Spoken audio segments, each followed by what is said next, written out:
ሰላም ሰላም ጤና ይስጥልኝ ውድ የግሽ አካዳሚ ቤተሰቦች እንዴት ናችሁ? በያላችሁበት ሰላምታ ይድረሳችሁ። እንኳን ወደ ግሽ አካዳሚ ዩቲዩብ ቻናል በሰላም መጣችሁ። ይህ ቻናል መሰረታዊ የሆኑ የአማርኛና እንግሊዝኛ እንዲሁም ሂሳብ ትምህርቶችን እየተከታተል የመጻፍ የማንበብና ሂሳብ የመስራት ክህሎታችንን የምናዳብርበት ቻናል ነው። አዲስ ከሆናችሁ ሰብስክራይብ በማድረግ ቤተሰብ ሁኑ። ቤተሰብ የሆናችሁ ከሆናችሁ ደግሞ ላይክ ሼር ኮሜንት በማድረግ እኔን አበረታቱኝ። ለእናንተም ጠቃሚ ትምህርቶች እንዲደርሷችሁ ማለት ነው።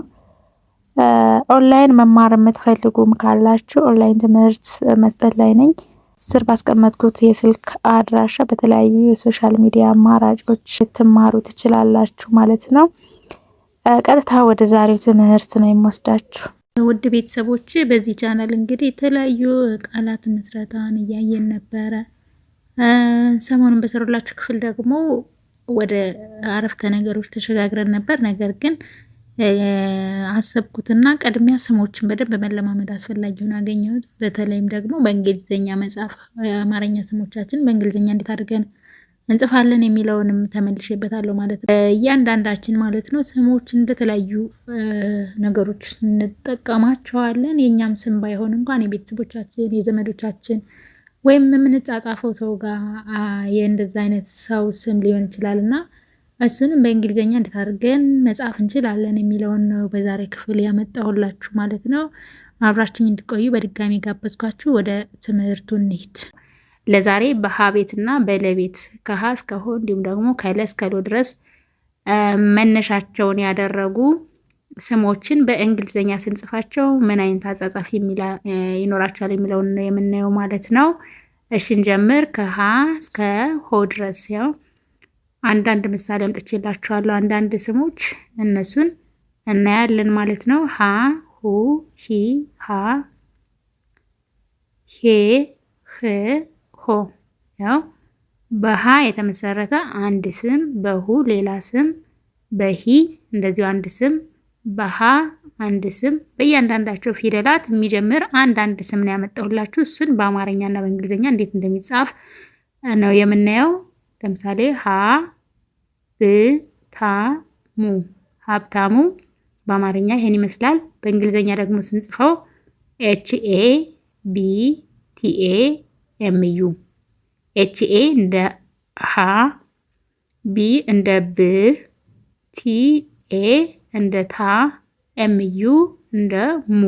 ውድ ቤተሰቦቼ ከዚህ በፊት የሰራሁት ክፍል አለ የአማርኛ ፊደላት ወይም ደግሞ ሆሄያት በእንግሊዝኛ ምን አይነት ፕሮናንሴሽን እንደሚኖራቸው እያንዳንዱን ከሀ እስከ ሆ ከለ እስከ ሎ እንደዚህ ያደረኩት ከሀ እስከ ፐ ድረስ ያሉትን ሁሉንም ሰርቻለሁ ማለት ነው። እሱም ማየት ትችላላችሁ ለማስታወስ ያህል። ዛሬ ግን ያው ትኩረታችን ላይ ነው፣ ስሞች ላይ ነው ማለት ነው። ስም በተለያየ መንገድ ልንጽፍ እንችላለን። የቤተሰቦቻችን ስም፣ የራሳችን ስም ሊሆን ይችላል። የሆነ መልእክት ልናስቀምጥለት የፈለግነው ሰው ስም፣ እያንዳንዱን ስም እንዴት አድርገን እንደምንጽፍ ከዛ ደግሞ በአረፍተ ነገር አስገብተን እንዴት እንደምንጠቀሙም ቀጣይ የምናይ ነው የሚሆነው ማለት ነው። እሺ ኤች ኤ እንደ ሀ ናት፣ ቢ እንደ ብ፣ ቲኤ እንደ ታ፣ ኤምዩ እንደ ሙ በአንድ ላይ ሀብታሙ። ኤች ኤ ቢ ቲኤ ኤምዩ ሀብታሙ። ሁለተኛ ላይ ሁ በሁ የሚጀምር ሁሴን። ሁሴን ሁ ኤች ዩ ኤስ ኢ ኤን። ኤች ዩ እንደ ሁ፣ ኤስ ኢ እንደ ሴ፣ ኤን እንደ ን ሁሴን። ሂክማ ሂክማ። ኤች አይ እንደ ሂ፣ ኬ እንደ ክ፣ ኤም ኤ እንደ ማ ሂክማ። እሺ ሀሴት ሀሴት። ያው ይችኛዋ ሀ አራተኛዋ ሀ እና የመጀመሪያዋ ሀ ተመሳሳይ ድምፅ ነው ያላቸው በዚህ ኬዝ ማለት ነው። እንግሊዝኛ ላይ ፕሮናንስ እናደርጋቸው ተመሳሳይ ስለሆኑ ያው ኤችኤ ነው፣ እዚህም ጋር ኤችኤ ነው። ዝም በዚህ ጋር ማሳየት ስለፈለኩ ነው አማርኛውን እንጂ በእንግሊዝኛ አጻጻፋቸው ያችኛዋንም ሀ ብንጠቀም ይችንም ሀ ብንጠቀም ድምጻቸው ተመሳሳይ ስለሆነ ኤችኤ ነው የምንለው ማለት ነው። በሀ የሚጀምር ስም ያላችሁ ቤተሰቦች ከዛ ኤስኢ እንደ ሴ ኤንድ ቲ እንደ ት ሀሴት። ልብ ብላችሁ ካያችሁ እዚህ ጋር ማለት ነው እነዚህ ሳድስ ፊደሎች የምንለው ስድስተኛ አማርኛ ፊደሎችን ኖርማሊ በእንግሊዘኛ አንድ ሌተር ብቻ ነው ማለት ነው የምንጠቀምላቸው ማለት ነው። ለምሳሌ ቲም ብቻ ተጠቀምን፣ እዚህ ጋር ኤንን ብቻ ተጠቀም፣ ልክ እንደዚህ ማለት ነው። እሺ ሌላ ሄ ጋር እንሂድ። ሄለን ኤችኢ እንደ ሄ፣ ኤልኢ እንደ ለ፣ ኤንድ እንደ ማለት ኤን እንደ እንጠቀማለን ማለት ነው። ሄለን ያው እዚህ ጋር አሁን ኤን ብቻ ነው፣ ሌላ ቫውል አይጠበቅብንም መጨመር ወይም አናባቢ የላትም ማለት ነው። ህሊና ኤች አይ እንደ ህ፣ ኤል አይ እንደ ሊ፣ ኤን ኤ እንደ ና ህሊና። እሺ ሆዴ ኤች ኦ እንደ ሆ፣ ዴ ደግሞ ዲ አይ ኢ እንደ ዴ እንጠቀማታለን ማለት ነው። የሰው ስም ላይ በተለይ እንደዚህ እንጠቀማለን። ሆዴ። ከሀ እስከ ሆ ድረስ ያሉት እንግዲህ አንድ ስም ብቻ ነው ለዛሬ ያመጣሁላችሁ፣ እነዚህ ናቸው።